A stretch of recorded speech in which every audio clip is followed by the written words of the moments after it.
So you think you have social anxiety. Now what? Today's Social Anxious Sunday, hosted by me, the socially awkward normie, is going to be about signs and symptoms of someone that may have social anxiety. From my own personal experience, I have had social anxiety for the majority of my life.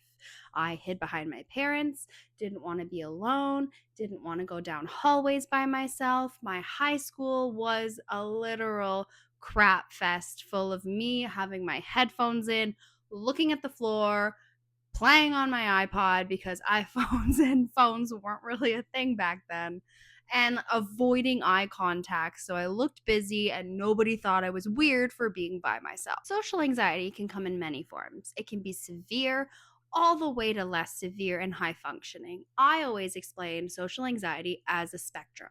You fit somewhere in on the spectrum. I believe most people struggle with it in some way or another, as we are all afraid of change. We're all afraid of meeting new people and worried about what others may or may not think about us. So, how can you tell if you may or may not have social anxiety? Well, it's not a black and white type of diagnosis. There can be a lot of contributing factors such as childhood traumas, other anxieties, depression, and there's a group of things that can cause it. Typically, it's usually a traumatic event involving being in front of people, involving other people that have made you feel self conscious, brought your self esteem down, and have maybe over the years just picked and chipped away at your own insecurities. Social anxiety is a fear of socializing, it is a fear of going out in public and being around people. Now, when we go out in public and we are around people, I, for example, will go in my car and I have to have at least a little bit of time to designate to myself in order to breathe, get myself collected before I go in to any places such as work, the grocery store, anywhere that I want to go. I at least need a little bit of music time and a little bit of me time to alleviate my symptoms of anxiety. For people with social anxiety, even just getting out the door is difficult. Getting up, getting out, getting ready, and opening that door and going out into the world can feel like the biggest challenge in the world. That makes things like going to work, going to school, going out, keeping plans with friends, maintaining relationships. All of these things can be challenging when you feel this way and don't quite know how to explain it or even haven't even understood it yourself.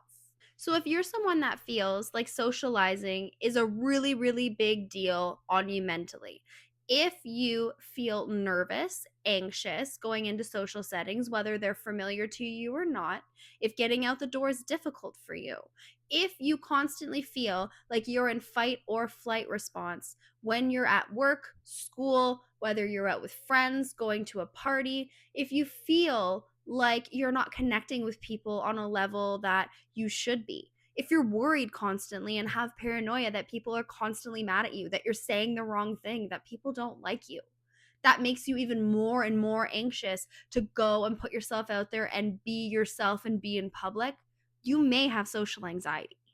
But if this does describe you and you feel like you do have social anxiety, just know you're not alone. And everybody fears something. Everybody has a fear. Everybody has an insecurity. You're not alone at all. And that is why I started the Socially Awkward Normie and started advocating for people with social anxiety. Because I, for one, felt alone. I felt I was the only one that felt the way that I felt. I was the only one paranoid. I was the only one that was constantly messaging friends, "Are you okay? Are you mad at me?" I thought that I was, for lack of a better term, crazy. But the amount of people that have reached out to me, the amount of people that have even said that they feel remotely how I do, has made me feel comfortable, has made me feel more confident in myself because we all have things that scare us. And that's one thing that a lot of people don't talk about is whether you have social anxiety and you're afraid of people, people are people and everyone's afraid of something. So you don't have to be afraid. You especially don't have to be afraid here. This is a safe space for everybody. I want people with social anxiety to come together, to make a community, and to be their best selves because for the longest time, I didn't think that I could do that. But I want you to learn way quicker than I did that it's okay to be who you are. It's okay to have social anxiety, and it's okay to be different.